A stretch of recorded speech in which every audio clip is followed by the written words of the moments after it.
All right, let's get going here.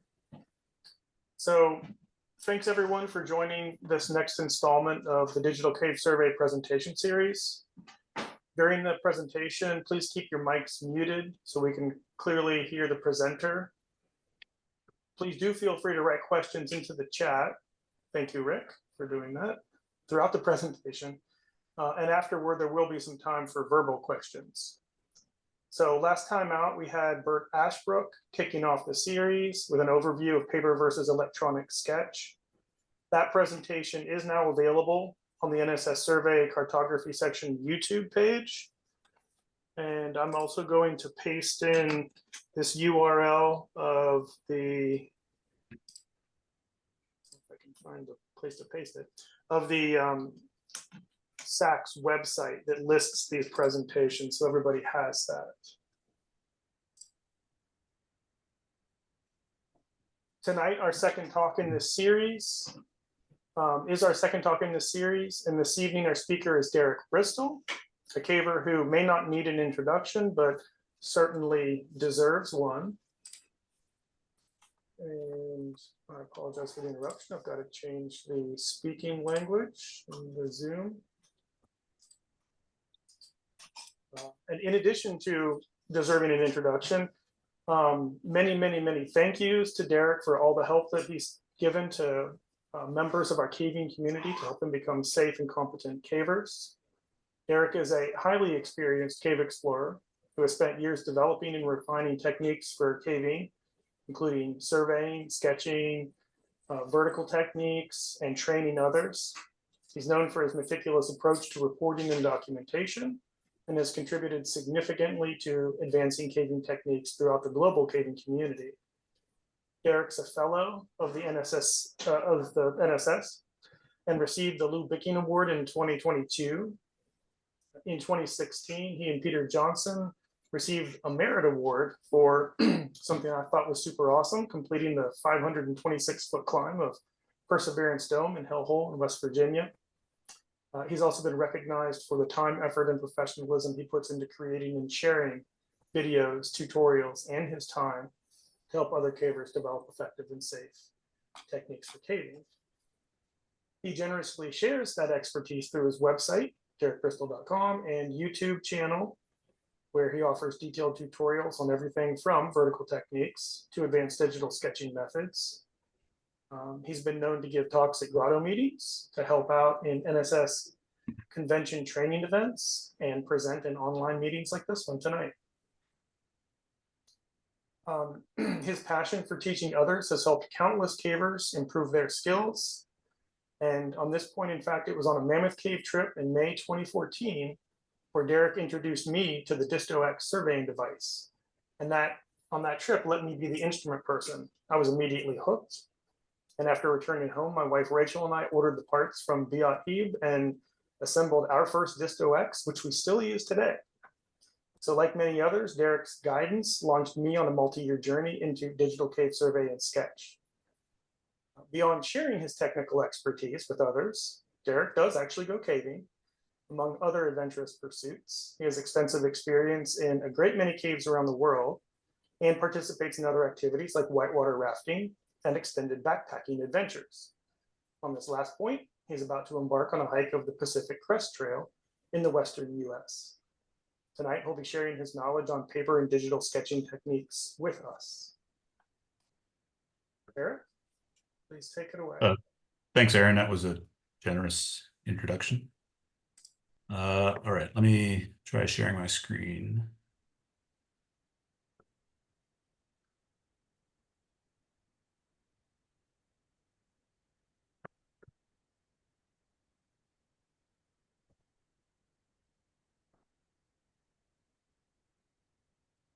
Apparently, I have to change some settings on my computer.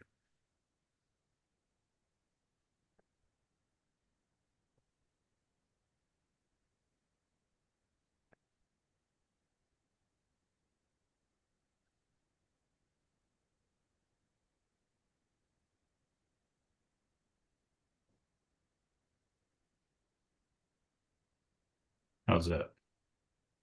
Yes. And All so- right.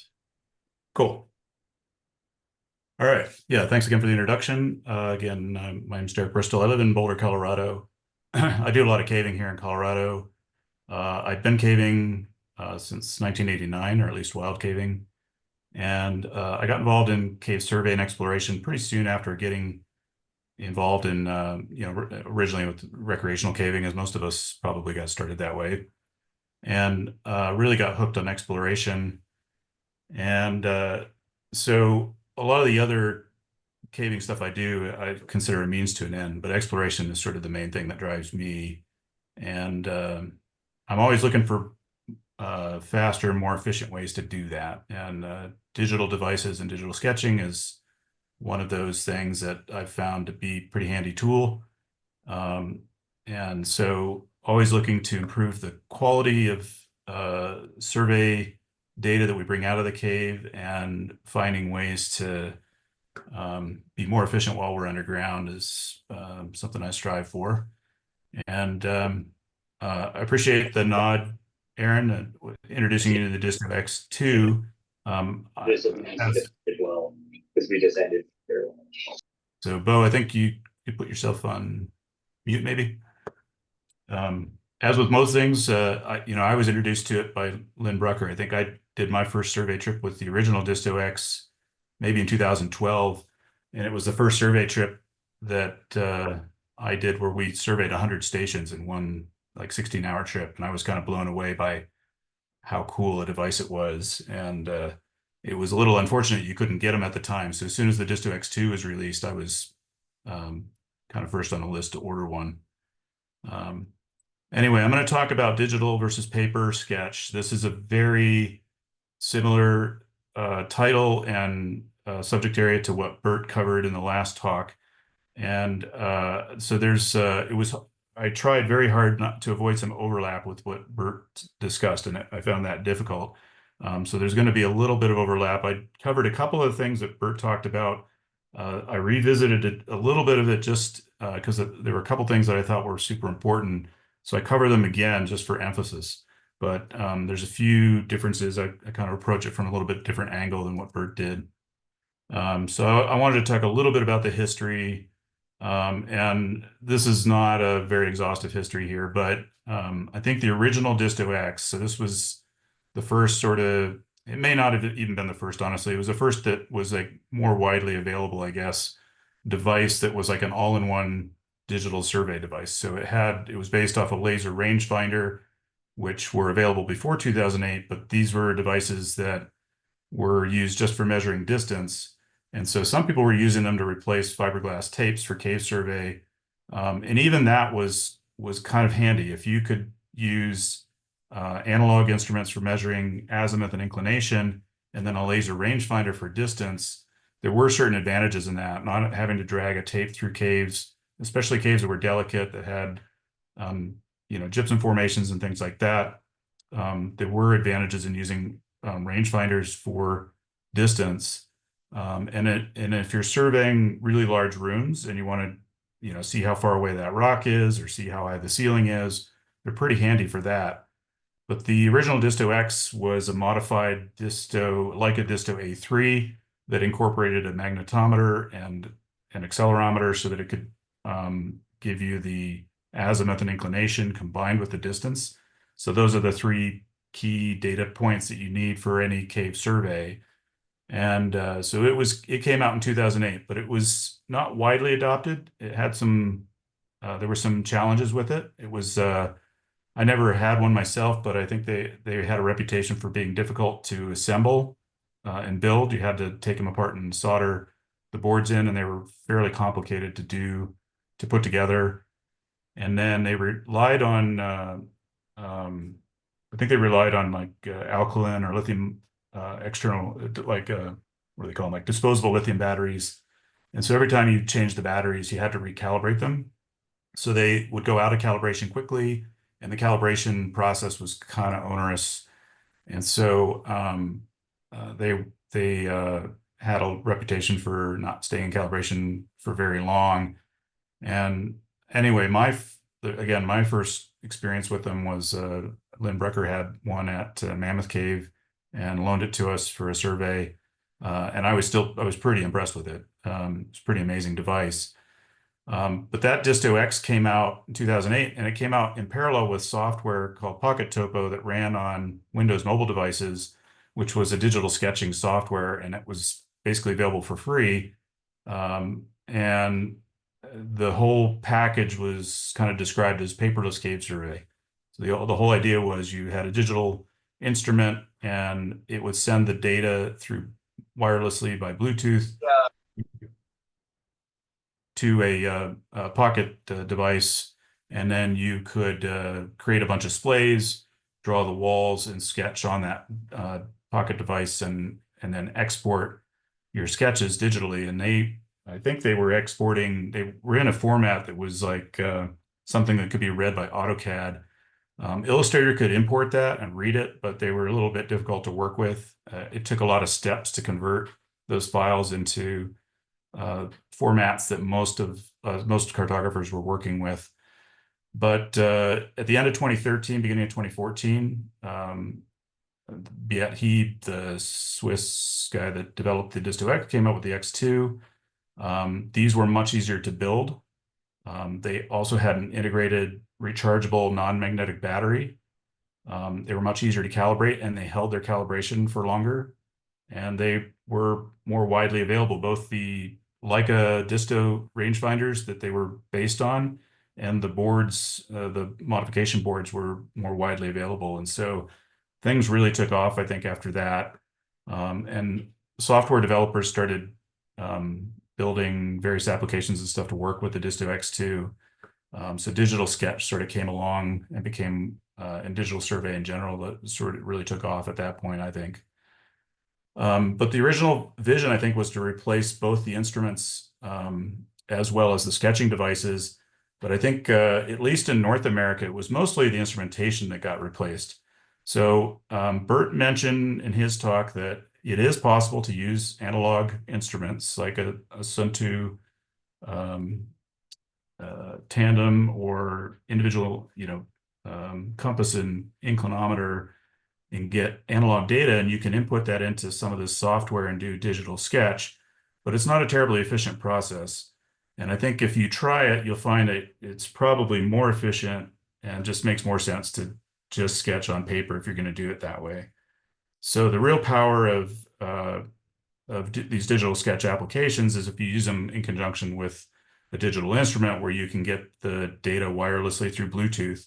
That allows you to shoot a whole bunch of splays on the walls and then kind of connect the dots and get the outline of the passage and then fill in the details. And that's a very efficient way to get a very accurate and detailed sketch. So anyway, I think it's really, in my mind, though, the real revolution in digital survey has been in the instrumentation side of things. So the ability to get your azimuth, inclination, and distance all in one press of a button, I think, is the thing that's really revolutionized cave survey. We have, I think, much better loop closures, better, I think we have more accurate surveys, better error detection. We've eliminated lots of different types of common blunders out of our surveys. And one of the things I found is that's very useful is people that are interested in survey, that are new to it. I have a lot less hesitation to take new people on survey trips because it takes no more than about 5 minutes to train a complete novice in how to use a Disto X. It's basically you press, hold it against the station and press this button. And so it's pretty easy to train new people, and they're experts in 5 minutes. Whereas with the old analog instruments, it would take a full day, I think, of training and patience. And even then, some people just would struggle with it. And so you kind of had to have low expectations for the productivity of survey trips if you were using analog instruments. So a lot of advantages with digital instrumentation. I think the digital sketch side of things, there are pros and cons, and I'll talk a little bit about that. This is where there's a lot of overlap with Bert's talk. So he spent a lot of his talk going through the pros and cons, and he did a great job of that. So I'm not going to go into great detail here. I do want to mention a couple of things. So a lot of people like to point out that some of the limitations of electronic survey or electronic sketch is that you have these phones or mobile devices that have to have a charge. So they have to, the battery can run out and they're not very waterproof. And so if you get them wet, they die. And those are problems. But I just want to point out that paper, pencil, and protractors have limitations as well. I have definitely dropped protractors into cracks where I couldn't retrieve them, and I've done the same with pencils. I have run out of survey paper where I didn't bring enough to to continue a survey, and I've had to turn around. So there are lots of issues with the analog ways of doing sketch as well. So I don't want people to like. I've heard a lot of criticism of electronic ways of doing things and saying they're just not compatible with the cave environment. They can be made to be quite rugged and waterproof, and you can bring backup batteries and so on, and you can bring redundant devices. So there's nothing to limit you from doing those things. And you should do that with paper and pencil as well. People tend to bring backup pencils, and I bring a backup protractor because I've dropped them down cracks before. So bringing backups, especially on long trips where there's a lot of investment of time and energy to get to a lead, is a wise thing to do. I have been on trips where we broke our Suntus. I did a trip where we brought 3 Suntus and broke 2 of them on the trip out there. So these things happen with analog instruments. I don't know if they happen as often, but in my experience, it's just about as often as they do with digital instruments. Some other things on so these are a mix of pros and cons here, but one thing I don't think I heard Bert mention is that there are very often errors in the angles and scales and things like that with paper sketches. So as a cartographer, when I take a paper sketch, even conscientious sketchers, including myself, I've taken my own sketches.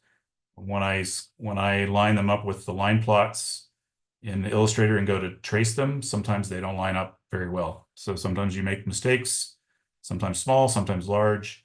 And when you do that, you're having to kind of morph the sketch to match the data. And so you're as a cartographer, you're forced to kind of introduce your best interpretation of what the passage looks like. So those are some of the problems with paper. I think Bert already covered the things like with data recording and transcription errors that are common in paper sketches. And he talked about a lot of the issues with the fact that when you run off the edge of the page, you've got to switch pages. And if you start in the wrong part of the page, there's frustration with running off the page too quickly. For the cartographer, if you have, especially in cave passage where it's large passage or large or long passages, you can end up with a lot of pages of notes. And as a cartographer, you have to sort of place each one of those and rotate it and scale it and align it with the line plot. And it's a pretty slow and tedious process if you have a lot of pages of sketch notes. If you have electronic or digital sketch, very often it's one single sketch that you have to line up, and it always lines up perfectly. So that makes the cartographer's job a lot easier. But it is true that digital devices require more protection. They need to be ruggedized and made at least water resistant, if not waterproof. It depends on the cave. One of the things I didn't hear Bert mention is wireless communication. I found it to be a bit unreliable. So there are times where I've really struggled to get Bluetooth working. Sometimes it requires turning the phone on and off, turning the Disto X on and off, cycling the Bluetooth on and off, etc., just to get them talking to one another. And they do have a limited range. So I think under ideal conditions, Bluetooth has about a 30-foot range, but in cave passages where maybe the instrument person is blocking the device, it's more often something like 15 feet away. So if you're doing long survey shots, the sketcher needs to get pretty close to the instrument person in order to get data off of the device, and that can be a limitation. One thing that's a problem, I think, with digital sketch is that vertically complex areas can be a challenge. So if you are going up or down holes to a different level that's overlying some other area that you've previously surveyed or sketched, and now you have a new level that you have to put in place, at least historically, that's been a big challenge. And it used to be that you would have to start like a whole new file or a whole new sketch. And that was a huge hassle. And I actually found it much easier to deal with on paper than to deal with digitally. And I'll talk a little later about the use of scraps, and that's a tool I think that's maybe specific to TopoDroid, but it has kind of solved that problem. But I'll give some examples of that. But for a lot of the original software and a lot of the original sketching methodology, that this vertical complexity thing was a big challenge. Another thing to keep in mind is that we are very dependent on the software developers when it comes to digital sketch. So it's very nice that I think just about every piece of software out there right now is available for free. There's no reason that they have to do that, but some of the programs I don't think are as well supported as others, but there are multiple versions. Some of them run on some versions of operating systems and not on other versions. And if you have saved versions of sketches, they may or may not be able to be opened by earlier or later versions of the sketch software. So those are things to keep in mind and be aware of. So as you know, if you have something like TopoDroid that's being more actively supported and developed, that's great. But as they add new features and functions like scraps, for example, if you have a device that's running an older version of TopoDroid, it may not be able to open newer versions of sketch files. And that's a potential limitation, especially if you're talking about legacy. So down the road, 10, 20 years from now, if you need to go back to those sketches and access them for some reason, the question is like how easy is it going to be to do that? And so those are things to keep in mind when it comes to archiving notes and things like that. Mentioned already the fact that things are drawn to scale automatically. You have this infinite sketch page, which is a nice thing.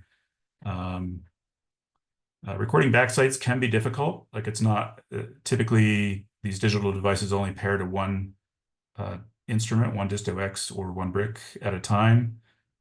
So recording backsites is a problem. I just want to mention it kind of depends on what your intention is with backsites. So I have a big rant. I'm not gonna bore you with my rant, but it depends on what your philosophy about backsites is. I think they're important. Bert also said they were important. I agree 100%. And that is because you have magnetic interferences sometimes, and sometimes even though we do triple front sites, typically with digital surveys, you can have interferences. And I know that because I do backsites and probably 1 in 20 shots, I have to repeat a shot because the backsite doesn't agree with the front sight in one way or another, whether it's the distance or an azimuth. The inclinations are usually pretty good, but and it could be that you hit the wrong target. It could be that there was somebody's headlamp got too close or whatever. But if 1 in 20 shots, there's some kind of blunder, some kind of interference, that's pretty good rationale for doing backsites. You don't want to have to come back in 20 years and have to repeat the whole survey because it's full of errors. But recording them is difficult. I personally don't have a big issue with that because I think, again, if your purpose for doing backsites is to catch errors, then just having the backsite person read out that backsite and having the sketcher verify that it's within tolerance, to me, is adequate. I don't think there's a need to record it. I don't think there's particular advantage in averaging the front sight and backsite numbers to get a more accurate value that's closer to a true value. If we were trying to do that, you could just take one extra front sight and it would serve the same purpose. To me, the point of backsites is to catch errors like due to magnetic interference or hitting the wrong target. It's not to get better accuracy by additional measurements. So I think recording it is not particularly important, but verifying the backsite is in tolerance with the front sites is important. But it doesn't have to be recorded in order to do that. And then data and sketch archival can be a challenge, and this is a little bit contradictory to what Bert was saying. Bert was saying digital data is much easier to archive. My experience has been the opposite, and this is kind of, we'll call it an irony of digital survey, that you would think it should be much easier than with paper notes, and I found that the opposite to be true, but I'll talk a little bit about that in a bit here. A little bit on equipment options. So I've talked around a little bit about some of the software that's available. The kind of key ones that I know about are Pocket Topo, Origa, Sexy Topo, Cave, or at least I think it's pronounced Cave. It starts with a Q, and TopoDroid. These are all sketch applications. They run on different operating systems. So usually what I advise people is first look at the different applications for Cave Sketch and decide which one you want to use, and then everything else will sort of fall from there. So most people I know today are using TopoDroid. I started doing digital sketch in 2014. So from 2014 to 2017, I used Pocket Topo. In 2018, for about a year, I used Cave. And then from 2018 on, I've been using TopoDroid. And you can use them, you can try them all. Sexy Topo, I've played around with. I've never actually used it in a Cave. It runs on Android operating system, and from what I understand and from what I've seen, it's basically like an Android version of Pocket Topo. The nice thing about Pocket Topo is it's super simple. It has a super simple interface. It's very easy to learn, and it's very intuitive to use. So if you want something, you can just pick up and grab a stylus and start drawing a cave, start sketching in a cave that's like drawing on a piece of paper, about as intuitive as that. Then Pocket Topo is a good choice. But if you want to use it on an Android phone, then Sexy Topo might be a good alternative. Cave is a little more complicated, but it's fairly easy interface. It's written by a Polish caver. I don't know if it's being supported as much anymore, but it is still available. And we were using that. It was being used pretty widely in Cheve in 2017, 2018. But they've kind of switched over to TopoDroid. But like I say, most people I know, most projects that are doing digital sketch nowadays are using TopoDroid. And then again, depending on which app you want to use, then will determine what operating system. So Pocket Topo runs on Windows Mobile. It will also run on standard Windows. So if you have a tablet that runs Windows 8 or Windows 10, it'll run on that as well. And the nice thing about those is, like, if it's a smaller tablet you can take in the cave that runs Windows 8 or Windows 10 operating system, those will also run Walls or Compass. So you can do some data entry and loop closure work and stuff like that in the cave, which is kind of nice, or can be nice. And so anyway, Pocket Topo is Windows driven. Origa is written for Palm devices, and you probably haven't heard that in a few years, but it's surprisingly still being supported. And it's like an amazingly featured piece of software. Luc LeBlanc's, I think he lives in Quebec. I was on an expedition in Lechuguee with him many years ago, but he's still coming out with new versions of that. I think I saw an email like a week ago, a new version had been released of Origa. And one of the things it's really great for is it does loop closures and data manipulation and stuff like that. So I have used it before just to go into caves where I wanted to fix some bad loops, and we would reshoot some things, and then input the new data and just verify that the loops were fixed before coming out of the cave. So it's great for that. But you can also do digital sketch and so on, but you're limited to Palm devices, which are typically pretty outdated at this point. I've got a little photo in the upper corner here that shows some of the devices. There's I don't know if this thing's blocking the screen. There's a Samsung, happens to be a Samsung Note 5 phone. And then there's a Asus Windows tablet. And then this is a Samsung Note 8 tablet, not to be confused with the Note 8 phone, which is a different device. And then there's a Palm device and a Windows mobile device. This is a Dell Axim. But like I say, most people today want to use TopoDroid, so that would point you towards Android operating systems, and there are a ton of devices for Android. The thing you want to look for is that you need a device that has what's called an active digitizer. So that's a little different than a touch screen. So capacitive touch screens, almost all devices have those. So you can use your finger, but an active digitizer works with like a pen. So like a Wacom style thing, or a what is Samsung has their what they call S Pen.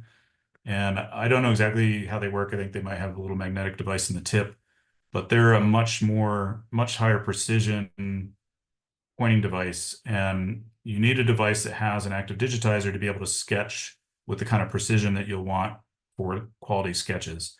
And the way you can tell if it has an active digitizer is it will come with a stylus or with a pen. And if it doesn't, then it most likely doesn't have that feature. And I know any of the Samsung devices that go by the Note name, that's usually a good hint that they're designed for taking notes. They come with a stylus. There's some LG devices that are also Android operating system, I think, that have styluses with them. But there's a note here that there are, at least to my knowledge, there are no Cave Survey apps for Apple iOS devices. So I get asked this a lot. I know there are a lot of Apple fans out there, including me. I have an iPhone and an iPad. I have an iPad Pro with an Apple Pencil, and I use that for drafting maps with Illustrator on my desktop computer. And I think there might be some iPad mini devices that work with the Apple Pencil. I'm not sure about that, but that's possible. And so in theory, they could be good Cave Survey devices that could be made waterproof and ruggedized and taken underground, but there are no Cave Survey applications that run on them. So there's nothing that you could use currently in that ecosystem. So you probably want to pick one of the other devices. But so again, if you pick Android, then it'll give you some options for devices. There's other considerations like screen size and resolution, battery life. I think Bert said he uses an 8-inch tablet. He uses a newer Samsung tablet. I have been using the Samsung Note phones, and I used to use the Note 4, and I liked that because it had a replaceable battery and it had a micro SD card removable card. But more recently, I've just been using the Note 8 and Note 10 phones from Samsung, and I just take a battery bank with me if I need as a backup if I need to charge it. And if you take these devices underground, you want to set them up for low power consumption. So that's, basically turn off cellular service, turn off NFC, any other wireless protocols. They don't need to be on when you're in the cave, with the exception of Bluetooth. You maybe want to turn your screen so that it auto dims, within 30 seconds or something like that, and turn down your screen brightness. It doesn't need to be very bright when you're in the cave. And all those things will help reduce battery consumption. And it should be possible with modern devices to get, I don't know, 20 hours of runtime or something like that out of a device. So it shouldn't need a charge during the day of survey. If you're on an expedition, you're camping underground, then for sure you'll need like a external battery. I always take an external battery even on day trips, just in case. It would be, you don't want to have to cut a trip short because your battery runs out. So.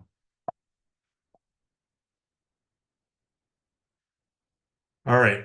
A little bit on digital sketch. This is a lot of this is my opinion or experience, I guess, but I think the use of digital devices has been pretty widely adopted. There was some skepticism early on about Disto-X's and whether they produced data that was as good as analog instruments like Sunto's, and it's pretty quick and easy to demonstrate that they are as good or not, if not better, than analog instruments. Digital sketch has been a lot slower to be adopted, at least in North America.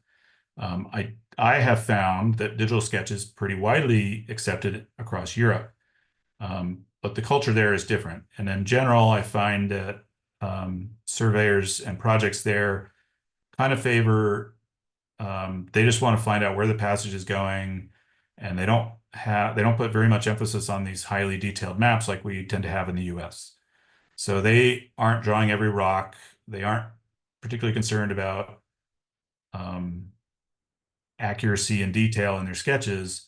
They are happy to go through and just shoot a bunch of splays, get the general size and direction of the passage, and is it breakdown? Is it bedrock floor? Is it sediment floor? And that's good. That's enough. And then they move on. And because of that, they have very quickly adopted digital sketch because it's for their purposes and their purposes, it's a lot quicker. And I think it also then makes sense why Therian is really popular there, because they can export digital sketches straight into Therian. It creates these so-called scraps. They can basically stitch it together and make a digital working map like automatically and immediately. And they can use that then to, build a map without doing much real cartography. And so there are some advantages to Therian. A lot of people, I won't go into details on it. I actually don't have much experience myself, so I can't be overly critical. I will say one of my observations is I've never really seen a finished map come out of Therian. I've seen a lot of draft maps. I've seen a lot of maps that are in the works, but I've never seen like a detailed finished map come out of Therian. It always seems like working maps.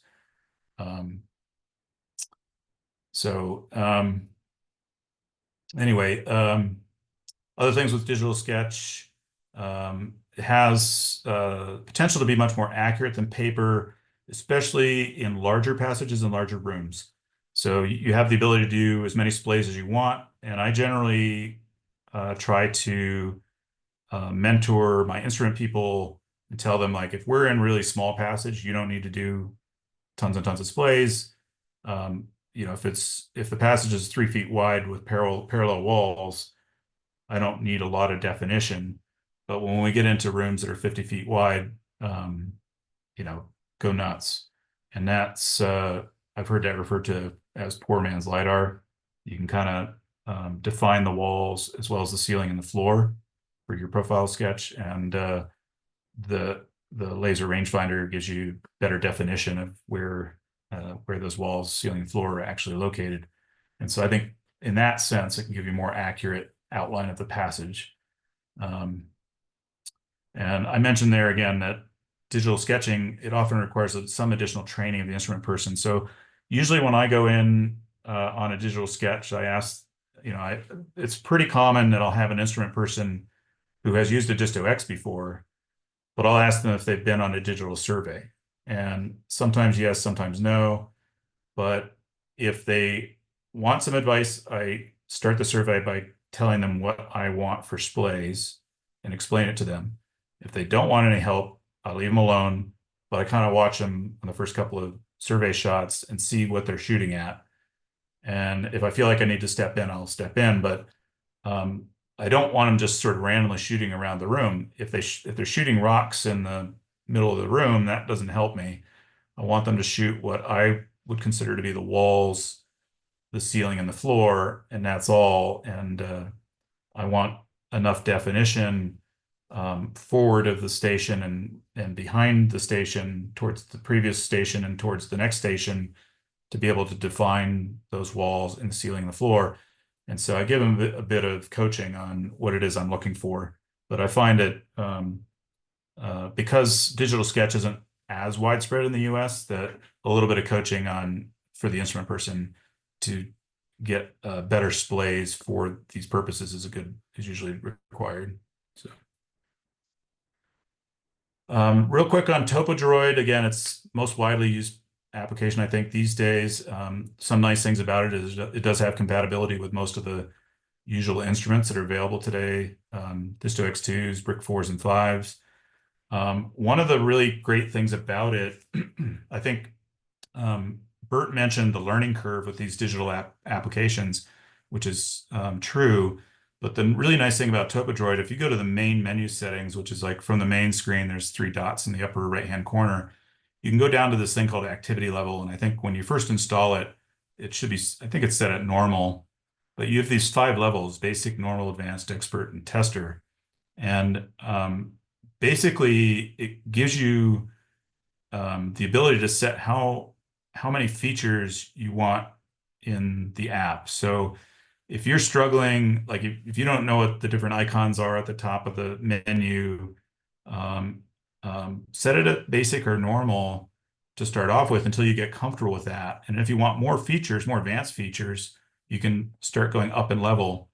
I'm typically doing mine are set at, I usually use it on expert level. I know a lot of people that use it at tester level, but I can't I don't think there are any features in tester level that I really need, so I try to keep it a little lower. But the nice thing is you can kind of customize it then to where you're at and how much complexity you want. But it's very functional even at normal activity level. So if you're just looking to capture data and do a sketch, uh, almost everything you need is there at these lower levels. So you know, don't make it more complicated than it needs to be. But I really like that feature of TopoDroid is that you can kind of make it more user-friendly and make the learning curve a little easier for yourself by setting that at a lower level to start off with. And then other nice things about TopoDroid is it's got a lot of versatility on export. You can export data in a bunch of different formats, and then sketches and stuff in a bunch of different formats as well. And then in addition to doing digital sketch, you can also use the software to calibrate your Disto-X or your brick. I'm sorry, I guess bricks are calibrated internally, but you can use it to calibrate your Disto-X, and then you can also use it to upgrade the firmware of your Disto-X if it's not the latest firmware. So it has a lot of functionality.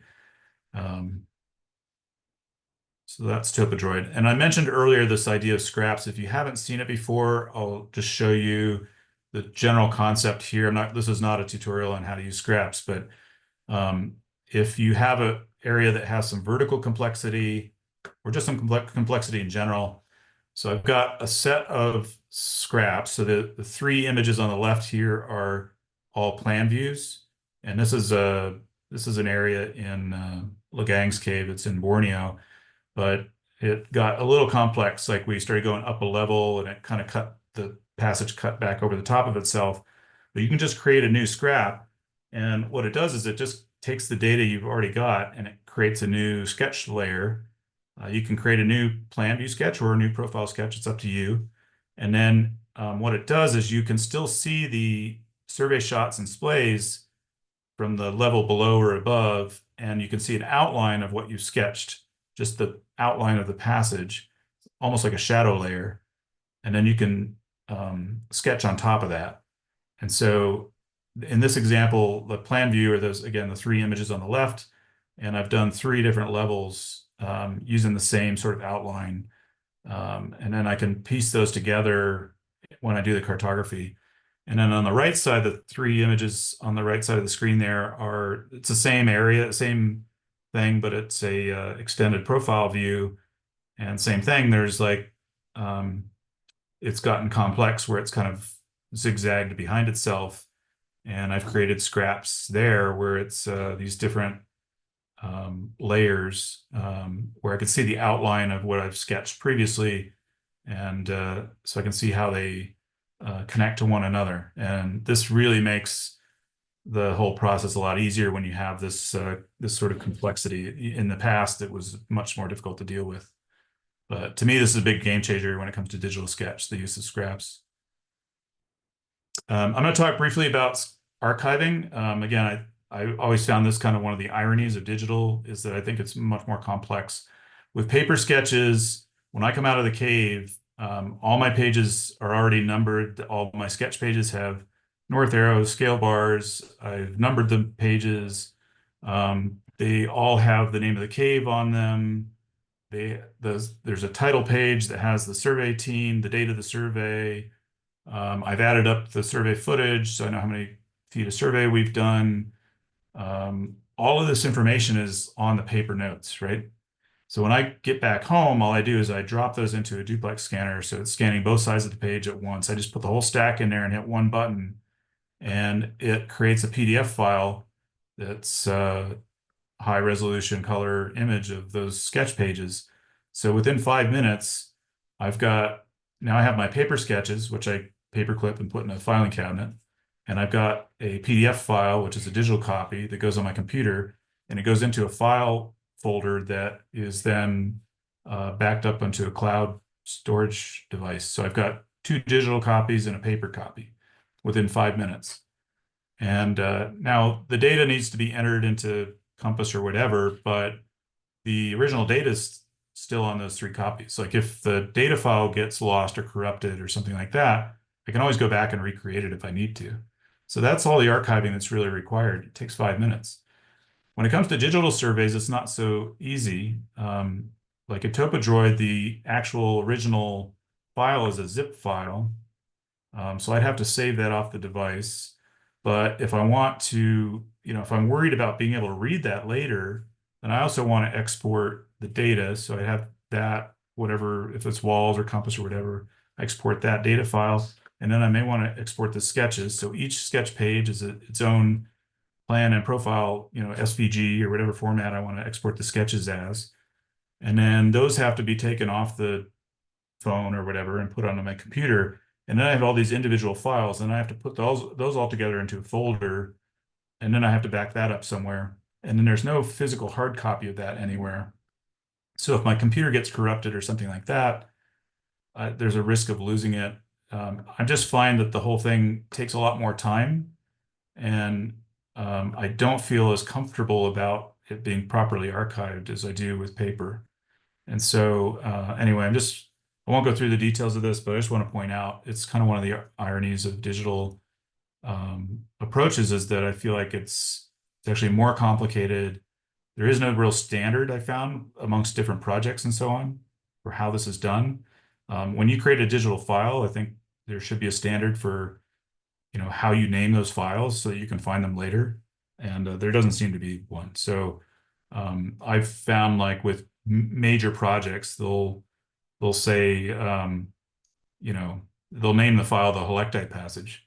And that doesn't really, if you're trying to find something later, that doesn't necessarily help you. That's not the name of the survey designation. It doesn't give you the date when the survey was done or the team or anything like that. A lot of times when you export those sketch files, they don't have a scale bar. There's no north arrow. There's no information on who the sketcher was, who the team was, what the date of the survey was, even what the cave name was. None of that is in that SVG sketch file. So there's definitely some drawbacks to digital archiving of notes, just to keep in mind. So I mentioned, I'll just click on this real quick. So I think Bert mentioned that like in muddy conditions, he tends to favor paper because he doesn't have to worry about, he doesn't think digital devices and adverse conditions are compatible. I have actually kind of found he tends to do like muddy crawly caves. I have been doing a lot of work in Great X Cave in Wyoming, which is super wet and cold. And so I have a couple of video clips here, but to give you an idea of the conditions that we're surveying under. But I have found digital to be a kind of a godsend in these caves. And I'm going to give you an example of sketch here. This is a clip from a trip last year, I think. So because we're doing digital sketch and we've got a very proficient survey crew, we're able to speed things up significantly. You do need to be very familiar with the software and know exactly what you're doing and have somebody that really knows how to knock out splays and know the workflow of a digital survey. But this is an area of the cave that is, this is called Connection Falls in Great X Cave. It is about 900 vertical feet below the entrance. It takes 5.5 hours at a very rapid pace to get to. We're surveying this area during a through trip. And so after we're done with the survey, we have another 3.5 hours and another 600 vertical feet or 500 vertical feet of passage to navigate, including an hour spent in the grim crawl of death before we get out of the cave. And then we have to hike 1,000 vertical feet out of the canyon with no trail. to get back to our cars. And this is in 39-degree water. So we have been doing surveys on these through trips, and we're doing, we're trying to explore the limits of how long we can spend in there surveying and still make it through and have enough energy to climb, to get through the grim crawl and to climb out of the canyon, and do it safely. So this trip, we spent 2 hours surveying, but in 2 hours, we did 40 survey shots and over 1,100 feet of survey. And give you some sense for what that looks like.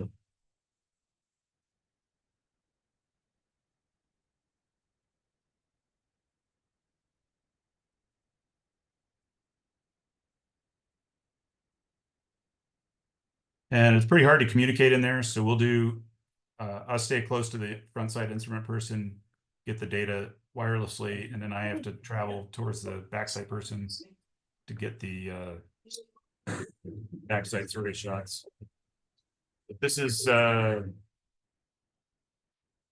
above Connection Falls. This is, I think it's called the Cascades. This is just kind of like the lead up to it.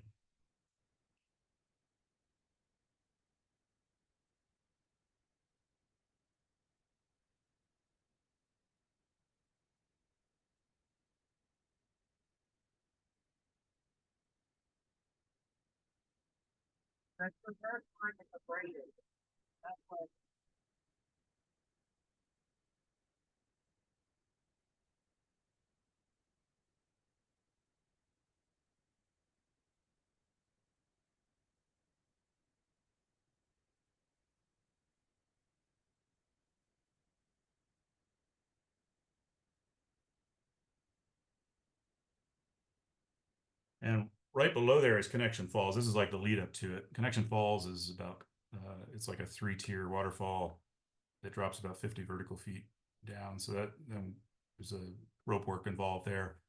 But the top thing is the sketch that we generated from that survey.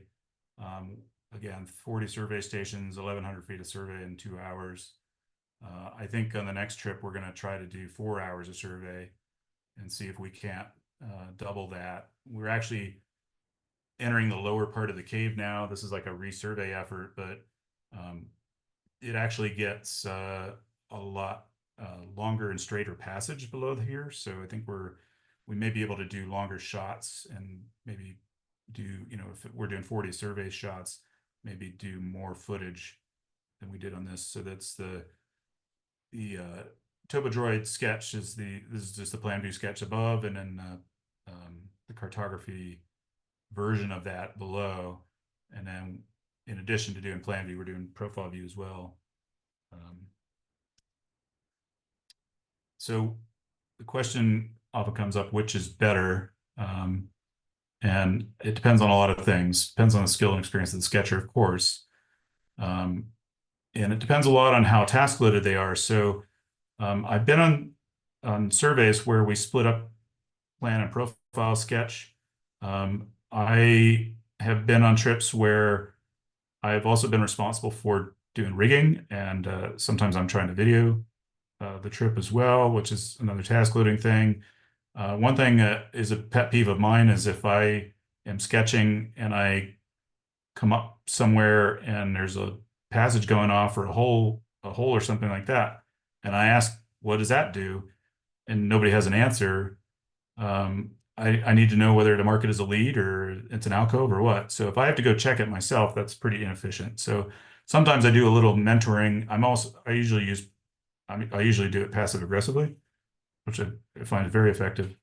But I'll try to suggest to the point person that it's their job is to check leads and tell me what's a lead and what's not a lead, so that I don't have to be distracted by it. But the more tasks you can take off of the sketcher, typically the faster the whole process can go. And that's true whether it's paper or digital.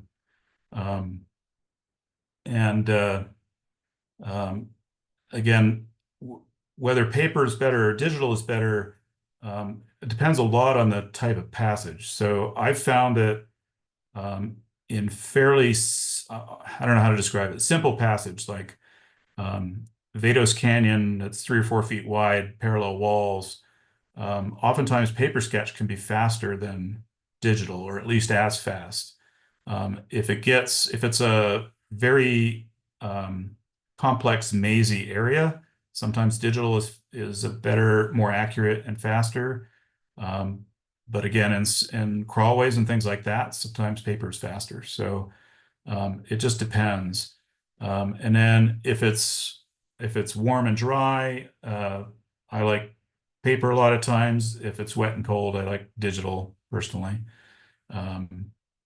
But and again, the more task loaded I am, sometimes I'll favor digital because I feel like I can keep up a little faster with the digital sketch.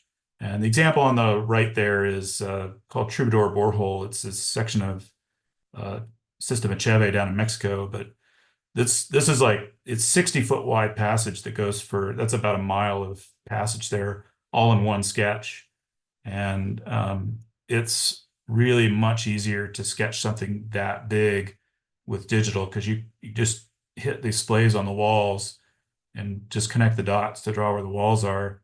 And then you can focus your energy on drawing the details on the passage floor, the sketch details in between the walls, and feel a little less distracted by the size and enormity of a big space like that. So,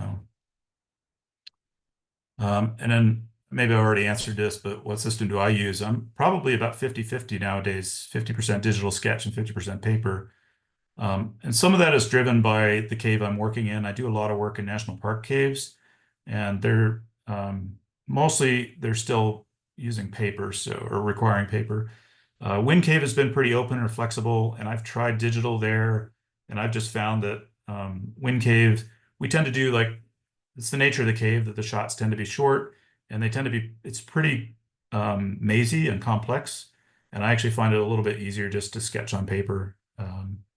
And so I've kind of given up on digital really being an advantage there to begin with. And then Jewel Cave, they kind of require paper. Carlsbad and Lichgia Caves, Carlsbad Caverns National Park, up to this point, I'm pretty sure they just require paper. I think they've been open to the idea of digital, but I haven't really pushed it there. I actually have done a couple digital sketches in Carlsbad, and they've kind of shrugged their shoulders and said, yeah, I guess it's okay, but there's never been like a real official policy on it. The example on the right there is paper sketch, but this is in the New Mexico room in Carlsbad Cavern. So it depends a little bit, but I use a bit of both.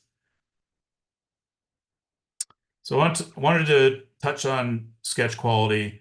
I kind of find two types of sketchers, those that have artistic skills and those that have, I would call them like engineering skills, spatial skills. So there's some people that are really good. I tend to be in the second category. I think I have good spatial skills, like I'm good at estimating angles and distances and things like that, but I don't consider myself particularly a good artist.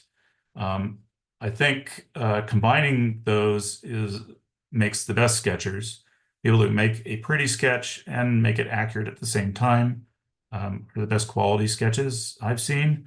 But if I was given a choice, I'd rather it be accurate than pretty. I've seen a lot of sketches that look beautiful, but then when I've gone to those areas of the cave, it doesn't look anything like the cave, and so I kind of question. They have a vision in their mind, but it's not really what the cave looks like, and then so I question the accuracy of it. So anyway, I think combining those is good. I point out here that sketching skill is not an inherent or born. It's this nurture versus nature argument. I don't think it's an inherent skill. I think it's something you learn. So I really believe that anybody can develop sketching skills if it's something you choose or desire to develop. And I say even cavers from Texas because they're pretty slow learners. But if they can learn it, anybody can learn it. And maybe not the Canadians. The Canadians are a challenge. But I put this example on the right here. This is from a survey, and this is an example of a bad sketch if you haven't figured that out. But this is a big room called Lost in Space that's in System Achebe. This was sketched in 2017, and there's a bunch of problems with this. One is that they used a single pen tool for everything. The walls, the rocks, the floor detail, and everything is all one tool. So pretty hard to differentiate. Like if there was a pillar or something in here, you wouldn't be able to tell the difference between that and a rock. There's big areas. This is a huge room, by the way. It's about 150 feet by 300 feet. And there's big areas of this room where there's no floor detail whatsoever. And then a really big problem with this, which is not evident in the sketch, is there's a 32-meter shot across that room, and they were having trouble with the instrument communicating with the sketch device, I think because it was 32 meters away. And they kept shooting and shooting, and they weren't sure if they got the data, and they ended up with 2 back-to-back 32-meter shots. And somehow the instrument didn't catch it and the sketcher didn't catch it. And so they ended up putting, it's like from station 3 to 4 and then 4 to 5 are both 32-meter shots. And they didn't delete one of them. And so there's 2 shots sort of crammed in there that are, 100 feet long. And then they just sketched around it because that's what the data, the software drew 2 100-foot long shots in there, and they just sketched the walls around it and sketching the detail. That's a really big problem. This whole thing had to be completely redone. And so I'll just point out, I don't think that is the fault of digital sketch. I think if you, Bert made the point during his talk that he felt like you should learn to sketch on paper first because it takes away the need to worry about the software side of things and the learning curve involved with the software. I don't necessarily feel that way. I think if you want to learn on paper, that's great. And those skills will transfer to digital sketch. There's no question. Like it's not time wasted. But I think you can learn on digital. I think you can learn the software. You can sit at home in front of the TV and learn the program or software there so that you are more proficient once you go into a cave. The thing that I'll emphasize, and I've had to give sort of lectures at the beginning of expeditions because of things like this example on the right, is that big expeditions where lots of travel time and lots of resources and a lot of investment has gone into putting cavers in places like this to be in a position to survey these places. This is not the place to learn to sketch. You should go to your local caves, where you can go out on the weekend and maybe shadow sketch behind somebody that's more experienced. Take a workshop at convention. Find somebody that's experienced in your local grotto. See if they'll take the time to train or mentor you. Practice on smaller local caves. Find a cave that maybe has been surveyed before but could use some updating and modernization and resurvey it. Learn that way, kind of take baby steps towards bigger projects. But you shouldn't go on anything that's called an expedition, I put in quotes, anything that involves international travel. If you're going to the bottom of a cave in the Bob Marshall Wilderness, that's probably not the best place to start learning to sketch. And it's just because so much time and energy has gone into putting people there to get that. And when you come out of those caves on those expeditions, in a lot of cases, the only thing you have to show for the time and effort is the survey notes that you bring out. You might have a couple photos or whatever, but it's super important that those survey notes are accurate and of high quality. And so I think you should build your skills in more controlled environments. And then when there's more on the line, like, be prepared and be experienced when you get there. But don't use those expeditions as a place to do that training. So anyway, just something I would emphasize or try to emphasize. So I've got a couple examples of some bad sketches here. These are also from Cheve. This is Also, just enormous borehole passage, really significant and important parts of the cave system. And these are the sketches that came out, and they're just, in my opinion, just some of the worst I've seen. And they happen to be digital sketches, but I sort of feel like if people were sketching on, I mean, because they have splays and stuff, I feel like, yeah, the walls are probably accurate-ish. But like the details and stuff on the passages are, I just have no confidence that it really represents what that passage looks like. I guess there's big rocks and small rocks in there. That's about all I can say. Um, and so I think it's a shame. And so these passages, by the way, have been resurveyed, but it's like a massive waste of energy and effort to send teams all the way back there to survey what was already surveyed. Like, why do it twice when you could have done it once? And those teams could have been better used for other things. The second go around, they could have been surveying something new instead. And then here's some other stuff from Cheve that there's just like a lot of problems here. There's in TopoDroid, there's like some fill tools. Bert talked a little bit about some of the shortcut tools that are in there. So there's the blue is water, and that's fine. Like I use that, but like the yellow blob, I don't know if that's sand or gravel or what, but I'd have to like go back into TopoDroid and open it up and try to figure out what the yellow blob means.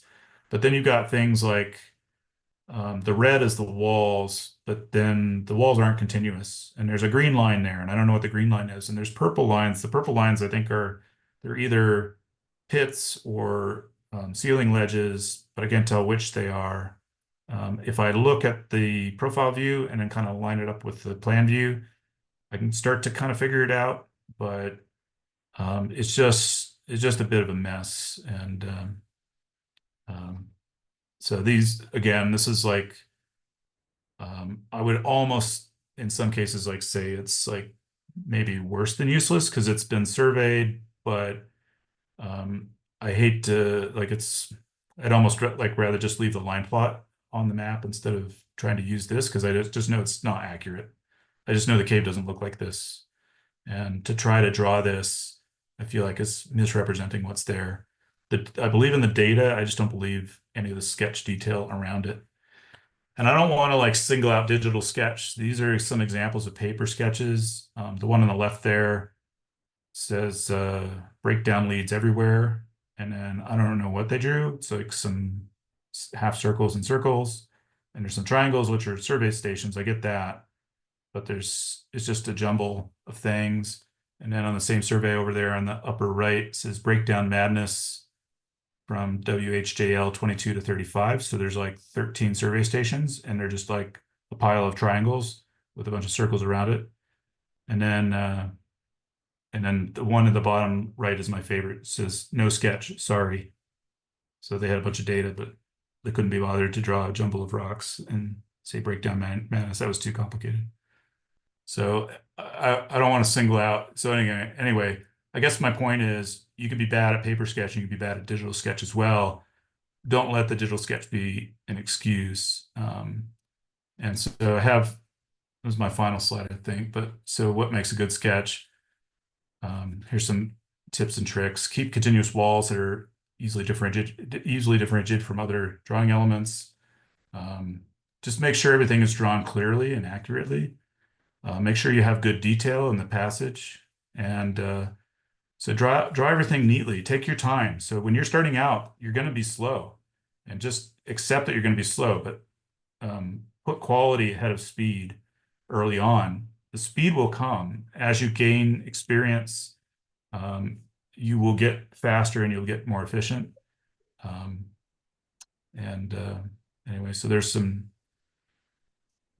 notes there. I've seen a lot of sketches where they don't draw things on the map. Instead, they make a note on the text where they say it's a flowstone floor, or they say it's medium-sized breakdown. Those are just examples. And then there's just walls and there's nothing drawn on the floor. And it's like, as a cartographer, I don't know what I'm supposed to do with that. I'm supposed to make it up based on your text. I wouldn't do that as a cartographer. I think that's so I think as a sketcher, you shouldn't do that. Just if there's flowstone on the floor, then just you don't need to write that in. Just draw a flowstone. So make it easy for the cartographer.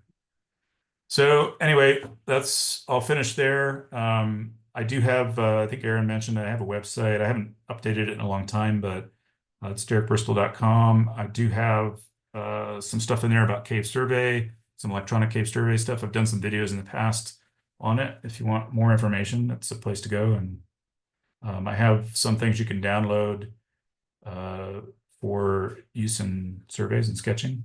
And sorry, I went a lot longer than I thought I was going to go, but I do have time for questions if people want to ask questions. Derek, thanks so much for that excellent presentation. Does anyone have questions? If so, unmute yourselves or write them into the chat.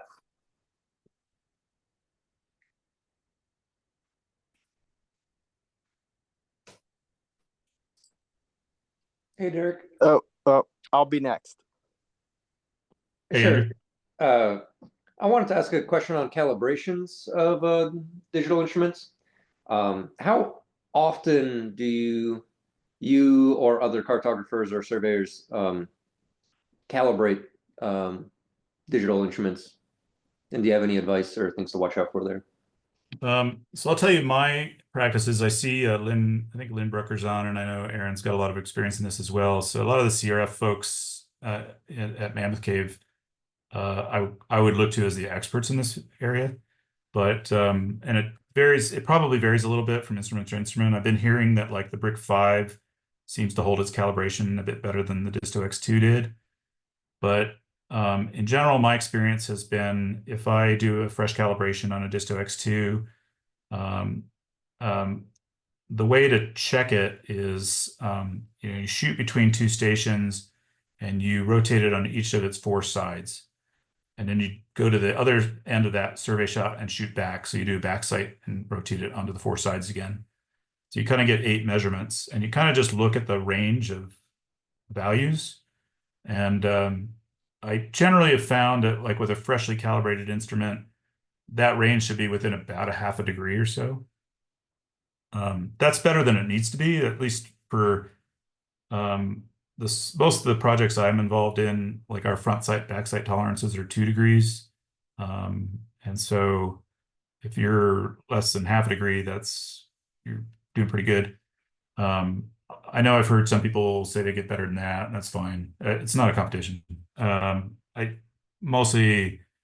I think that's good enough. But what I find then is like over time, like if you come back and do a survey a week later, if you did that same check again, which is always a wise idea before you start a survey, what you'll find is over time, you'll start to see more and more spread in those numbers.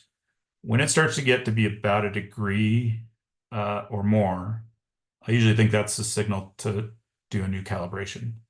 And I've just anecdotally, I think I find it within about 2 months or so, that's when I feel like another calibration is usually needed. Again, it varies a little bit. I've heard a lot of people say, oh, when you go from one geographical location to another, you need to recalibrate. I have not found that to be true. I think there's a misconception there. I think the thought there is like, well, the declination has changed, but you're not, when you do a calibration, you're not calibrating for declination. Just because magnetic north has moved doesn't mean your calibration is invalid now. So I've gone from Colorado to Wyoming. I've even gone from Colorado to Kentucky, and I've checked my calibration and it's been just fine. You do have a different declination, but again, you're not calibrating for that. So anyway, it's been my experience. So I see Lynn's got some comment there. She's saying Brick 5's gone 6 months. Disto X about 3 months. Yeah, so she's saying 1 degree front sight, back sight max. That sounds fairly consistent with what my experience has been. Unfortunately I have seen people with instruments that they have not calibrated in a year or more, and then you'll like do a back sight and you're like 2 degrees off, and then you're like, well, let's check, you know, and then you haven't checked it. So you like rotate it on the four sides and you're getting, you know, 2, 3 degrees of range and values. And then you ask them last time they calibrated and they're like, I don't remember. I think maybe last summer. And you're like, that's ridiculous. So some people are just way too complacent. I would watch out for the Topo Droid program. The latest version, I tried to calibrate Disto X's with it and was getting 4-degree errors on the compass test course. Finally redid it, calibration in Pocket Topo, and it was like 0.2 of a degree foresight backside errors. And it turned out the old version of Pocket of Topo Droid worked okay, but the new one has some kind of bug in it or something. So be careful if you're using the newest Okay. Topo Droid for calibration. Yeah, there's Topo Droid, which I think you can still get on like the Android Play Store, and then there's Topo Droid X, which is like the newer version. And for some reason, it's not available in the Play Store. You have to go straight to the whatever it is, like the Cave Survey website. I don't think I saw Marco's the Italian guy that's the author of Topo Droid, but Yeah, he was on the call. Yeah, he still is. okay. Marco, any comments? No, maybe if there is a bug, I will check it. Which version are you using? I'm asking to the guy who said that there was problem with the calibration. That one was with the latest one that was available that had the problem. I went back to a 5 something or other. I don't know. Christian downloaded the stuff. I don't know diddly about. Yeah, so I think if you get version 6, I think that's Topo Droid X. That's really like the latest version. That was the one that had the problem. The one that was 5 something was just fine. It calibrated the Disto X Yeah, great. but Not do the you latest remember one. I was the- getting 4-degree errors, and I did it like 3 times trying to figure out what was going on. but do you remember the complete version number? I deleted the new one, so no, I don't have that. I only kept the old one on my device. Marco, this would have happened over, what was it, New Year's, Lynn? Was that New No, Year's, Sierra? this was a month ago. Oh, okay, a month ago. So yeah, Marco, whatever was on the website as like the most recent version a month ago. Yeah, Okay. actually, Christian was down there and he knows his way around Android, so he loaded the program for me, and then he loaded the old one back on when that one didn't work. So I personally don't know anything about Androids. So I will check it anyways. Thanks. yeah, Okay, great. I calibrated recently with version 6.2.95-35, and that seemed to work fine. Didn't have any problems, but It was only with the doing the foresight backside on the compass test course, they were way off. yeah, okay. Pretty consistently around 4 degrees. Derek, do you record left, right, up, downs? And if so, in Topo Droid, how do you do it? I don't if I'm doing digital sketch. So with Topo Droid, I just do displays.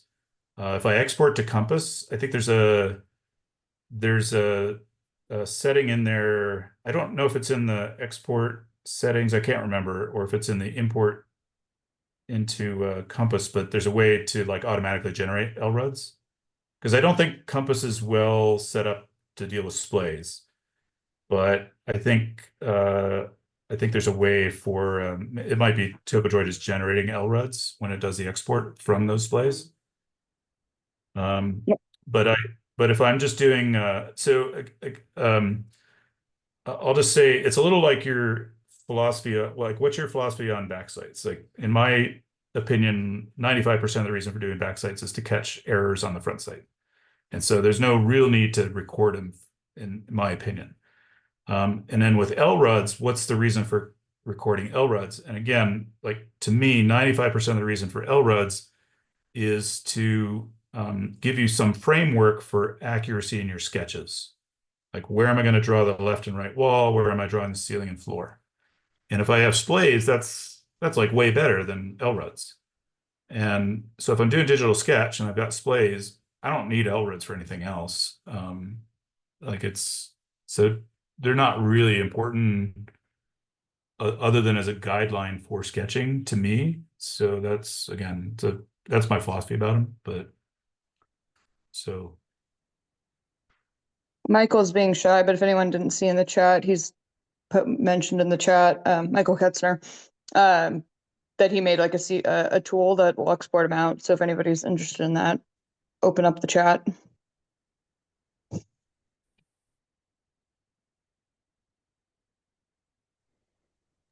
Derek, how do you feel Bristol. about Oh, point dang it. symbols? Never mind. I'll go next. Bo or Michael? Michael, yeah. So how do you feel about point symbols in TopoDroid? So I do exactly what Bert does or what he mentioned. I don't know if you saw his talk or not, but I hand draw all the detail stuff. So all the formation symbols, all of the floor ledges, ceiling ledges, flowstone, all of that. I just use like one pen tool for I'll call it like between the wall detail. And I just hand draw those things as if I were drawing on paper. I don't use any of the points or line tools in TopoDroid. And yeah, the main reason is I have trouble when I export from TopoDroid to, I'm typically exporting to SVG format for use in Illustrator, and those symbols don't export properly. Like I don't see them in Illustrator. I'll see the line tools, but I just see them as a line. So like I need the hatchers for like a ledge, for a floor ledge or ceiling ledge. I need to know which direction the ledge is pointing, and it doesn't show that. So I just find it it might be a little quicker during sketching to have those available, especially the floor ledges and ceiling ledges. Like it might be a little more efficient, but anyway, so that's what I do. I just hand draw them. And then like when I go on expeditions where people are sketching for me, I ask them to do likewise because of that issue. I don't want to have to, sometimes I get sent a TopoDroid file and they'll send me the SVGs and I can't tell like ledges or things like that. So I have to take their original TopoDroid file, open it in TopoDroid on my phone, on my Android phone, and look at it there while I'm working in Illustrator on my desktop to figure out how to draw that item. So that's a pain. Slows down the whole process down. So there maybe other people. I know we've got a bunch of other talks in this series, but maybe other people have. I haven't sat down and tried to like problem solve that issue, but maybe other people have.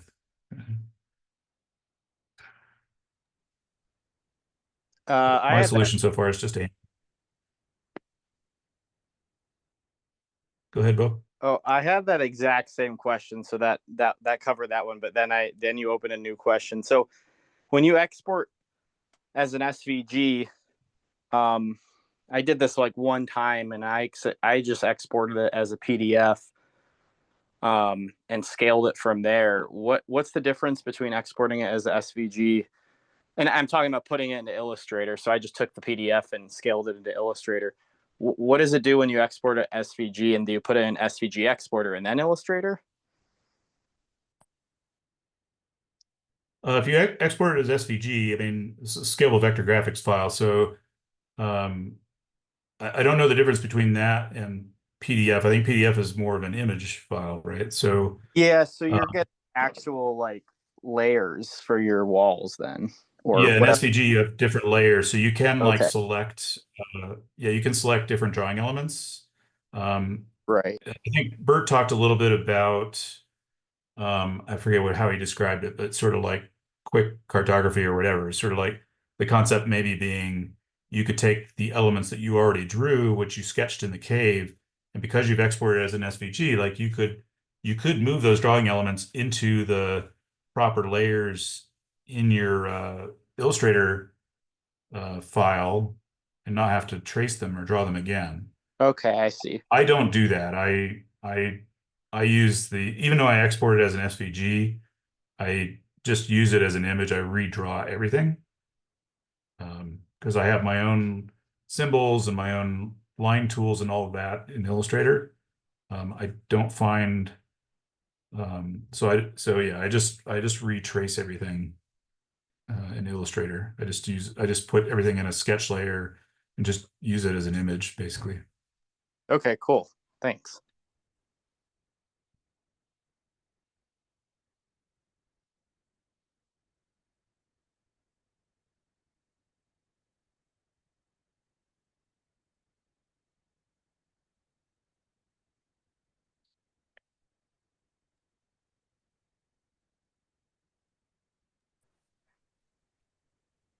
Other questions for Derek?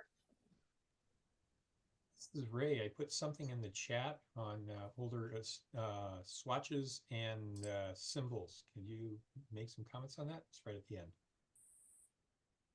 end. Yeah, so again, so within TopoDroid, there's, I think they call them like points, lines, and areas. And the points are like symbols. So stalactites, stalagmites, stalactites, popcorn, and there must be like 100 of them or something. And then the lines, there's a whole bunch of them. And then areas, there's like water, sand, cobbles, mud, etc. But the areas one I find not to be that useful because it's like 10 different shades of tan for different floor detail. And it's pretty hard to differentiate one from another. But again, I've found that they don't export very well. So that's, again, what we were talking about before is I just hand draw the symbols. The only thing I use out of that whole palette, so the lines, I do use different lines. So I use, I think the default for like walls is the red line. It's like a little bit heavier weight line. So I use that for walls. I use, I think there's like a light gray because the background by default, you can change these things in TopoDroid, but the background by default in TopoDroid is a black background. I think it's probably more energy efficient on phones to use that.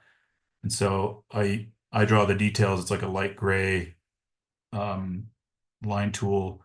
And then I have a couple other line tools that are they're just a straight drawing tools, but I use a couple different colors for different things. So like water, I use there's one of them that's like green, and I use that for water features. And then I use the blue area one for pools. That's about the only area one I use. So that's the extent of it. I don't get super sophisticated. So you might have seen like in my grade X sketch, you'll see blue. That blue is like for deep pools, like for plunge pools or whatever. You cut potholes in the river passage. But so blue for water, that one's pretty easy for me to interpret, but that's about it.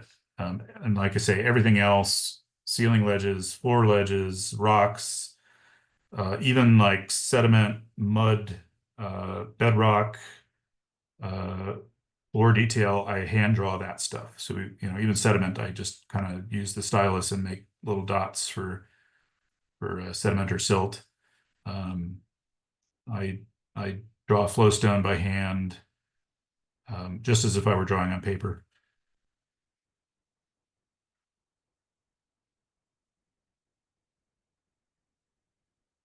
But so Ray, are you talking about in Illustrator, or are you talking about in the cave in TopoDroid?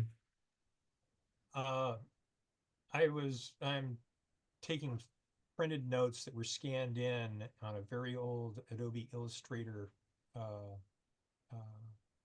version, and there are a set of symbols and swatches out there that I'm restricted to, I guess is one way to say it, and I find it pretty limiting. But I'm not using a stylus, and it would actually be much easier to put the digital sketch behind it in the background and then just do a hand sketch over it like you're talking about. I don't have that capability at this point. So project standards. Did that answer? Yeah, in Illustrator, I do have a set of standard symbols that I use for finished maps. Yeah, so I'm using computer generated symbols, standard symbols for that.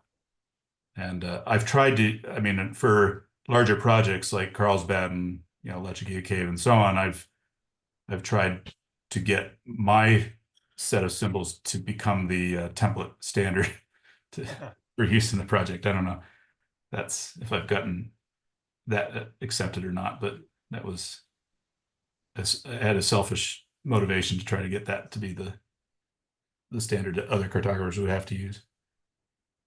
Okay, thanks. Hey, Derek, have you ever found a systematic difference in the front sights where it always reads, X degrees off, where averaging back sights or taking back sights and recording them so you can identify this systematic error might be useful? I don't know that I've ever noticed that. I have noticed that in the past with analog instruments. There have been times when, like, one of my Sun2 either compasses or inclinometers had like a bias to it, a systematic error, as you describe it. But I've not really seen that with Disto X's, and I think it might be the fact that because we calibrate them with some regularity, I don't know that they develop systematic errors. Because the tendency is, like, as they develop errors, like if you rotate it on different sides, you'll see some spread. Like some of the numbers will be higher, some will be lower, and so I haven't personally observed that a survey where, like, all of my front sights are consistently 1 degree lower than my back sights. I assume that's what you're suggesting or asking, right? Yes. And yeah, so I have not observed that with digital instruments. And again, I have seen that in the past with analog, but not with digital. I mean, maybe other people have observed that, but I have not. And one follow-up, have you ever found that carrying the disto or the brick into the cave adjacent to the tablet made a difference in throwing off the calibration? I haven't specifically seen that. I don't have that concern. I haven't had that concern. I've seen some weird things with Disto X's over the years. I've been using them now for over 10 years. So I have, like, I've been on a survey. It hasn't happened a lot, but I've been on a survey before where it was like a survey where we did like 80 shots or something like that. And like shot 45 or whatever, all of a sudden we were getting like 4 or 5 degree front sight, back sight errors. And the front sight instrument, we rotated on all 4 sides and took measurements, and it was like wildly off. So but prior to that, the front sights and back sights were in perfect agreement. So something happened, 45 shots into the survey, like it just got bumped or something. I don't think I think it was something mechanical. Like, I think somebody put their pack down too hard or something like that. But, we basically paused the survey and we had phone with us. We were doing paper sketch, but we had a phone with us so we could calibrate it, and we recalibrated it, and it was fine, and we carried on, and no problems after that. But it was working perfectly, and then it just went wonky, and we recalibrated, and then everything was fine after that. So I've seen weird things like that happen, but I can't think of a time where I had a perfectly calibrated instrument and then put it next to a device and then pulled it out and it was out of calibration. So the idea of like imparting a magnetic field to it or whatever, I don't feel like I've ever observed that. There's some people that feel like they have. So Derek, there was a time I calibrated 6 Disto X's and I didn't bring my palm, not palm, but iPack, the what I was using Pocket Topo on, the HP device. Anyway, So somebody loaned me their phone. So that was my first exposure to a Topo Droid calibration thing. So it took a little while to figure out in comparison, but it was working fine. But I got one of the 6 just it produced bad data. The compass test course it couldn't pass. It was error. And we looked at the problem and finally said, it's probably a magnetic, something in there has got magnetized. And there's stuff in there that can get magnetized because, you know, Leica didn't build it for non-magnetic stuff. So we demagnetized it and it calibrated beautifully. Got the best foresight backside of any of the 6. So, you know, there's a time Okay. when you might have to degauss them. Yeah. Then I definitely, I'm pretty careful when I do the calibration. Like I take off my watch, I take, you know, the phone itself, which I use to put it into calibration mode, like I set that way aside, I put my pack way out of the way. So I make sure anything and everything that could cause any interference is out of the way while I'm doing the calibration. But once it's calibrated, I have not really had problems or hadn't noticed any problems.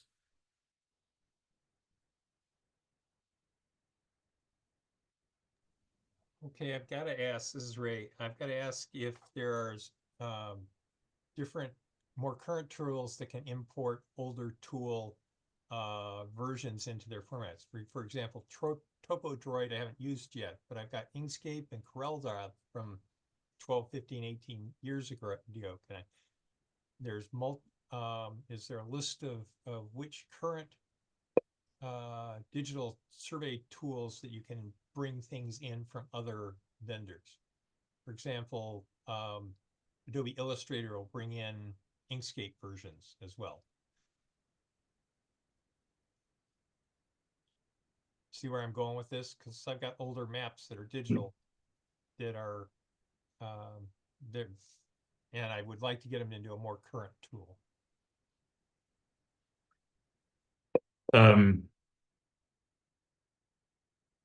So you're asking about what software to use to get, you're talking, you have digital maps that you want to get into a modern format? Correct. For example, Adobe Illustrator now will allow you to bring in Inkscape SVGs. I heard that a few years ago. I haven't used that yet. Yeah. And it's the same So thing. I don't know. it's probably, yeah, it's probably a little outside my expertise. My understanding is that Illustrator effectively, like when you save a file as a .ai extension, that is a version of SVG. It's a scalable vector graphics file, but it's proprietary binary file that Adobe creates. And just like a lot of these programs, like the version that the Illustrator 2025 creates you may not be able to read with an earlier version of Illustrator because of new features and functions and formatting and stuff that they've added in there. But the newer version should be able to read older files in theory. But regardless, Illustrator is generating like a proprietary version of that. And I thought there was like a more like open source or generic version of SVG, Scalable Vector Graphics. So I don't know if that's what Inkscape generates or if Inkscape has their own proprietary. I just don't know about other programs. If it's the kind of, and again, if I'm misunderstanding, that's entirely possible. But if there is this sort of like open format version of SVG, I think Illustrator can write out in that version, and Inkscape maybe can write out in that version, and maybe they can both read that or open that as well. So it might be a question if you've got old files. I mean, first step would be to see if you can just simply open them in Illustrator. And if not, maybe see if you can open them in Inkscape or something else. And if you can, then see if you can export them in something that's like a little more generic.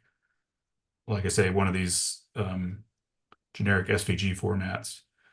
Because I know in Illustrator, you can save out as like it's like SVG 1.1 or something like that. And that's what I generally do that if I'm going to, in fact, you have to do that if you're going to use round tripping. So if you're going to use walls or compass and like round trip a file with through one of those programs. I don't know, probably going way in the weeds for some people, some of the audience here, but you have to, you're taking your sketch, your drawn file, and you're trying to morph it to match any new survey data you have. But in order to do that, you have to have an SVG file. And so to get that out of Illustrator, I export my Illustrator file as an SVG file. And I think I'm using SVG 1.1. Like I said, my understanding is that that's more of like a open format, open source kind of SVG format. But some of the formatting and some of the more advanced formatting and stuff that Illustrator uses is not compatible with that SVG format. So you lose some of your fancy Illustrator stuff if you're using that. Maybe some of the like gradient fills or patterns, or I don't know what else. I probably am using 5% of the tools and functionality that's built into Illustrator. So because it's a cave map, it's probably way simpler than a lot of graphics files would be. But in any case, like I said, if you have a way to get these files into an SVG 1.1 format or something like that, it should be readable by Illustrator. And then you could save it as an Illustrator file if you wanted to, but then again, it's going to be kind of proprietary to Illustrator going forward. Okay, along that line, a long time ago, Joel to Spain did a map of Crystal Cave on the Sequoia Kings Canyon National Park. Excellent map, presented at the convention, multiple versions. So I went out and bought it and used it on several maps. And I don't use it anymore, but I wonder if there's any current tools where you can incorporate from another company of an SVG, bring it into whether it's Adobe Illustrator or whatever else is out there. TopoDroid, etc. I was just wondering if You're talking about like the tool sets? Now, what importing capabilities are out there from the various currently used mainstream digital mapping tools or bring it in from other companies and you've already touched on that. So that's a homework assignment for me. So yeah, I'm not sure. Okay. I'll be quiet.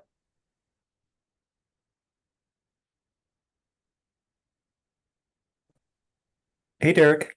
You mentioned a couple times some revolutions that have happened in cave surveying, right? The move to digital plus sketch and then digital plus digital bookkeeping. And I'm curious, like, are you seeing any new potential disruptions over the next 10 years? Like 10 years from now, what do you see or hope cave surveying will look like?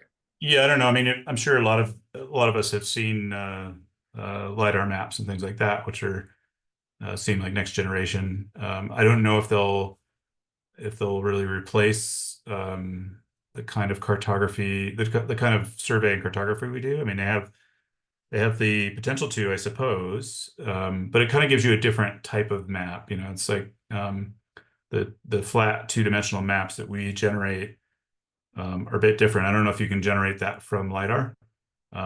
If there was a way to program LiDAR to make a two-dimensional flat map, then we might all be out of a job, I guess. But I've only kind of sort of half joked that I think 10 years down the road, it doesn't seem like too far-fetched to have like a self-calibrating helmet-mounted LiDAR unit where you can just go through the cave and generate a three-dimensional point cloud of the cave. I think current technology, you've got to like mount it on a tripod or whatever and do a scan and then move that and then do another scan and so on. And then they stitch the scans together.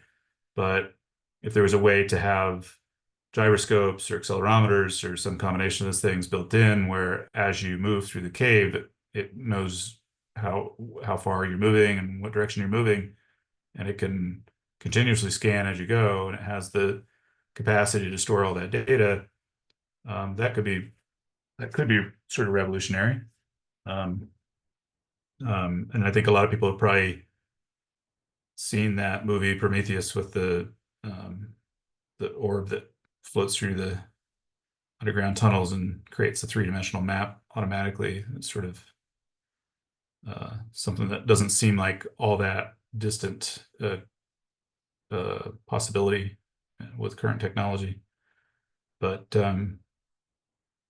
yeah, again, I feel like a little sad because we've if that's really only 10 years away, something like that, because we all have pretty refined skill set, that it would be sad that if that's all obsolete.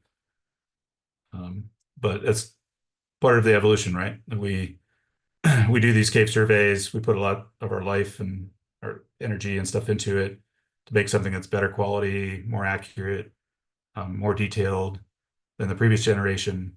But the next generation is going to come along and do something better and make what we do obsolete. So.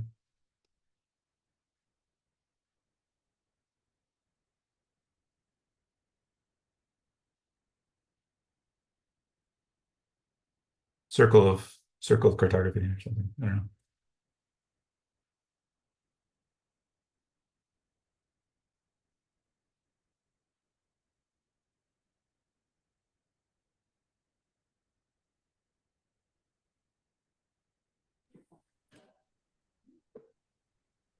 Hey, Derek, I've actually got a question. So if this is like my first kind of education on this topic, so I think a lot of it went way over my head, but if you had someone new seeking like mentorship in this area, what would you expect them to come to you with to make that a more efficient process?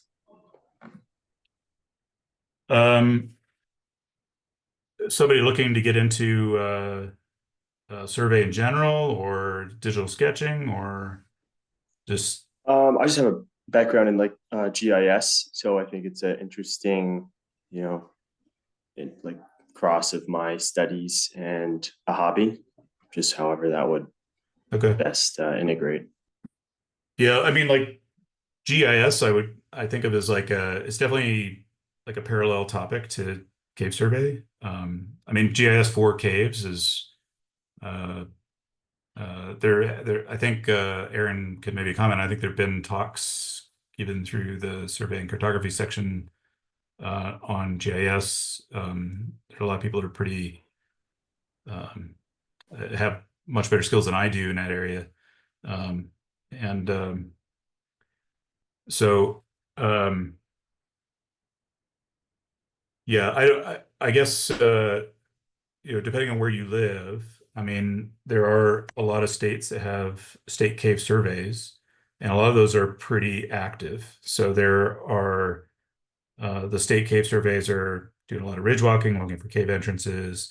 They are also going out and trying to, validate the location data that they have in their databases currently. And then some of the state surveys are trying to methodically go through and map and document the caves that are in their databases to make sure they have quality and accurate cave maps for all the caves that are out there. And so connecting with those people in your local state is a good way to get started. If you're interested in cave survey specifically and digital survey techniques and digital sketch and things like that, there are workshops and things like that at the NSS convention each summer, and so it's a good way to get some basic skills.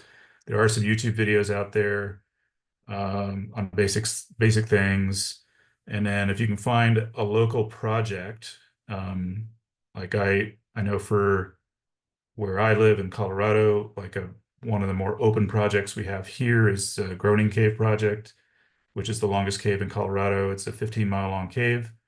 It's pretty seasonal access here, so that cave is you can't really access it in the winter. It's up at like 10,000 feet elevation, but it's a real caver's cave, and there's I'm the cartographer for it, but there's a group of Colorado School of Mines Grotto folks that have been very active the last couple summers, going up and doing survey trips in there. And there's hundreds of leads left that need to be explored and mapped. And so it's a good project to get involved in. But if you can find something like that in your region, where people are doing survey and exploration, it's a good way to learn the skills, through a local project. And like I mentioned before, learning survey and learning sketch that way is a good way to get introduced before you reach out and contact somebody in the PESH project or some deep cave in France or whatever, you want to go participate in an expedition there, it's good to show up with survey skills and stuff like that before you get there. But those are just some thoughts or suggestions. The YouTube page for this series does have some GIS presentations. These were done a few years ago during the an advertisement here during the pandemic. Right. There's some good content here. I posted the URL in the chat. Yeah, I remember Aaron's talk, and yeah, I remember a few of those. They're quite good, I thought.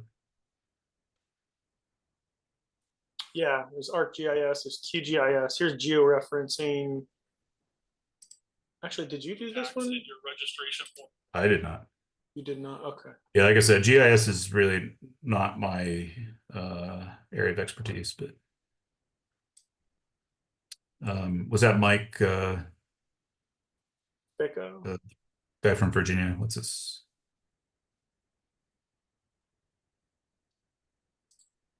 Mike Futrell, I think. Futrell. Okay. Yeah.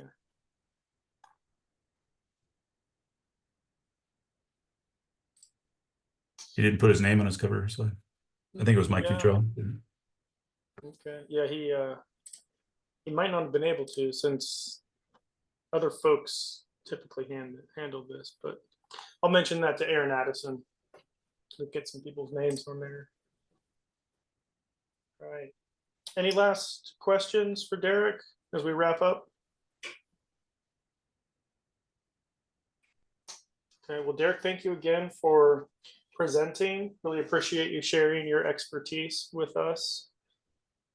This is the second in this series that we're doing. The first one was a couple weeks ago and is posted on the YouTube page.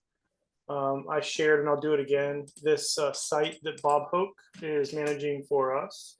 So you can go here and see what presentations are coming and which ones have already been posted to YouTube.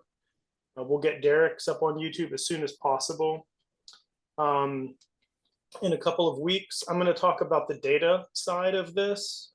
And a lot of times we want to go back to a cave. And so we want to bring sketch and data with us. I'll talk a little bit about that as well. And then I like data. So I use Python and AI to play with data from caves. And I'll do a little bit of discussion about that and hopefully give some people some tools that they can use. And then a couple weeks after that, Bo is going to talk about his personal journey from paper to digital. He's an experienced sketcher, mapper, and cartographer, and he's giving us a firsthand view of what it's like to transition. After that, Christian's going to go into a deep dive on TopoDroid and Therion, and there's been some discussion this evening in the chat about verbally about the way that most of us use TopoDroid, which is two symbols, the walls, and to sketch basically with another color, and sometimes water, as you pointed out, Derek. Christian and Michael Ketzner and a number of others here in the US are using the full features of TopoDroid, which work extremely well with Therion. And those two software packages together are, in my opinion, the most powerful way of doing digital survey and sketch. But many of us are in projects where we're using Illustrator, or we're using Walls, or we're using Compass, or something else. And in that way, we have to convert. Now, Michael has posted in the chat the converter that he uses to go from TopoDroid to I think it extracts out the LRUDs for splay shots. So scroll through there and look for Michael's comment. It's an online tool. You can just drag your file into it and it'll generate it. And then Dane in June is going to talk about advanced TopoDroid. Dane's been doing lots and lots of cave maps. in TAG. And then we'll wrap up this particular series with John Zetterberg talking about project planning and management. And with that, does anyone have any final questions or comments? Derek, thanks again. Have a great time on your adventure on the Pacific Crest Trail. Yeah, thanks. Thanks everybody for your interest. Have a good evening. All right. Bye. Thank you. Good night. Bye, everyone.